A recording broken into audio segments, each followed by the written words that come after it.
Ben, écoutez, je me réjouis d'abord de participer à ce webinaire que je trouve extrêmement important parce qu'il est utile et même important que cette décision soit vulgarisée. Je remercie les journalistes qui ont bien voulu prendre part à ce webinaire. Comme l'a dit Maître Dramé, il y a l'exercice du droit de vote fait l'objet de beaucoup de restrictions au niveau opérationnel. Je ne parle pas déjà au niveau de la législation, dans l'élaboration des textes ou dans leur interprétation. Mais au niveau opérationnel, il y en a beaucoup et l'IFDG en a été victime pendant longtemps. Alors, l'exclusion des citoyens guinéens résidant au Sénégal des élections législatives et présidentielles et même peut-être du référendum, ce qu'il aurait voulu, est une manifestation éloquente de cette forme d'exclusion, de cette fraude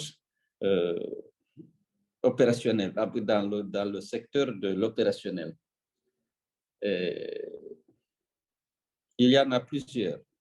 Effectivement, le fichier, les gens ont des difficultés de s'enrôler. Le fait d'avoir ajouté qu'il faut pour les Guinéens de l'étranger disposer d'un passeport en cours de validité. Et lorsqu'on connaît les problèmes liés à l'obtention du passeport, les ambassades n'avaient jamais auparavant délivré de passeport. Donc, les Guinéens qui sont partis il y a des années et qui ne sont pas revenus pendant 5 ans au moins ne pouvaient plus voter.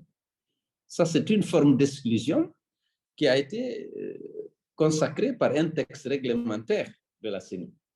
Il faut avoir, même ceux qui avaient des cartes d'électeurs, qui étaient dans le fichier, qui n'avaient plus de carte de passeport ou de carte d'identité en cours de validité, ne pouvaient pas se faire enrôler.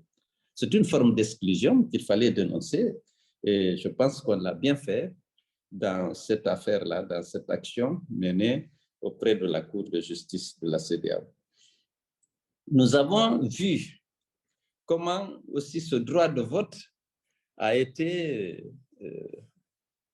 son exercice a été empêché en Guinée. Je prends des gens de Kouli, un district de chez moi, d'Alain, on les a mis dans un bureau de vote d'Adar à l'Abbé, dans une autre sous-préfecture. On a mis à Dalaba et à Dabola en particulier, on a mis le bureau de vote d'un district à 50 km du district. Ça, c'est au niveau de la CENI, c'était volontaire pour empêcher ces gens de voter. À Dalaba, ils ont eu, les commerçants ressortissants ont loué des camions bennes pour transporter quelques militants, mais ils n'ont pas pu transporter tous ceux qui pouvaient voter.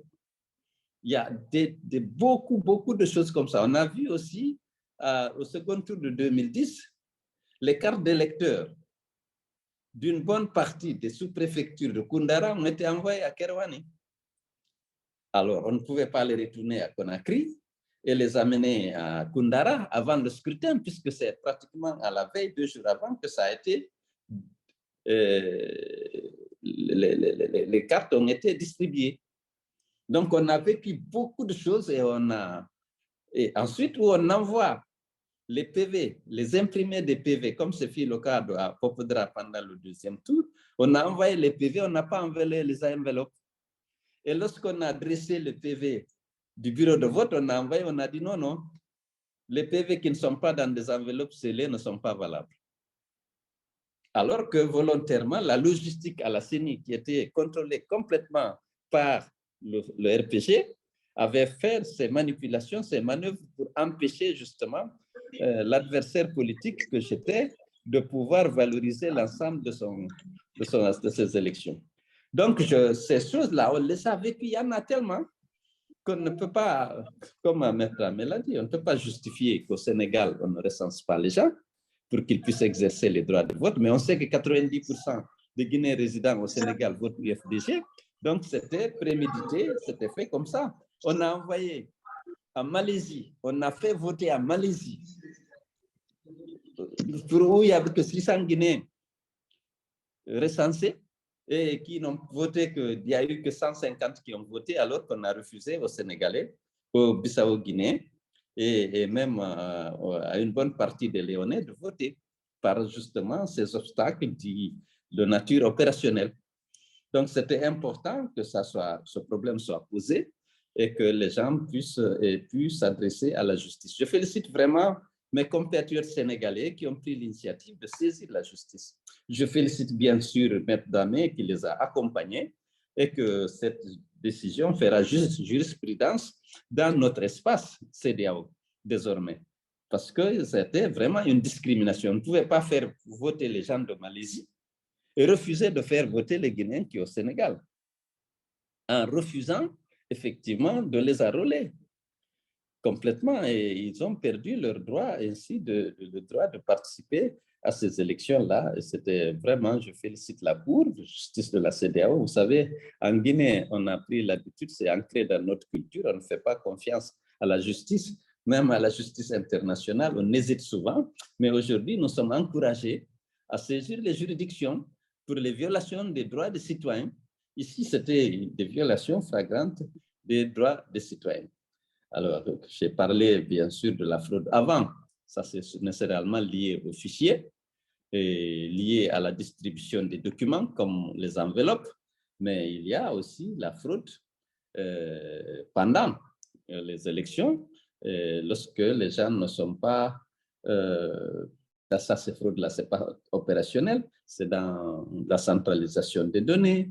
On a parfois, entre le bureau de vote et la CACV, on a changé les enveloppes parce que souvent, il est arrivé que la direction de la logistique de la CENI était contrôlée par le RPG. On donnait au RPG non seulement des imprimés vierges, mais des enveloppes aussi pour essayer de fabriquer des PV en dehors des bureaux de vote et d'attendre les porteurs des vrais PV pour échanger échanger les vrais PV des PV qui ont été dressés, enfin qui ont été remplis, des imprimés qui ont été remplis, même au chef-lieu de la préfecture. Donc, vraiment, félicitations à Maître Dramé, félicitations à nos compatriotes du Sénégal qui ont osé et qui ont réussi effectivement à poser ce problème, mais et aussi dans une certaine mesure à le régler. Et vraiment, c'était une bonne nouvelle. Nous étions, en tant qu'IFDG, 80 à 90% des citoyens guinéens résidant au Sénégal votent pour l'UFDG. C'est nous qui avons subi le préjudice. Et j'espère que la prochaine fois, les autorités et l'organe de gestion des élections feront attention pour que vraiment les Guinéens puissent jouir de leur droit exercer leur droit de vote dans tous les pays où les communautés guinéennes sont importantes. Parce qu'on a privé l'Angola, on a privé le Togo, le Sénégal, la Guinée-Bissau, une partie de la Sierra Leone, de ce droit de vote. Parce que simplement, on sait que dans ces pays, la majorité des électeurs étaient de l'UFDG. Donc, merci beaucoup, Maître Gilbert, parce qu'on a rappelé que vous êtes avocat au barreau de Ouagadougou, bien sûr. Merci d'avoir pris part à ce webinaire et je remercie vraiment mes compatriotes du Sénégal et je les félicite très sincèrement, Maître Dramé, dont le courage et la compétence ont permis d'aboutir à ce résultat qui fera jurisprudence, je l'espère, dans notre sous-région. Merci beaucoup. Merci infiniment, Monsieur le Président de l'UFDG, pour votre contribution à ce webinaire de qualité.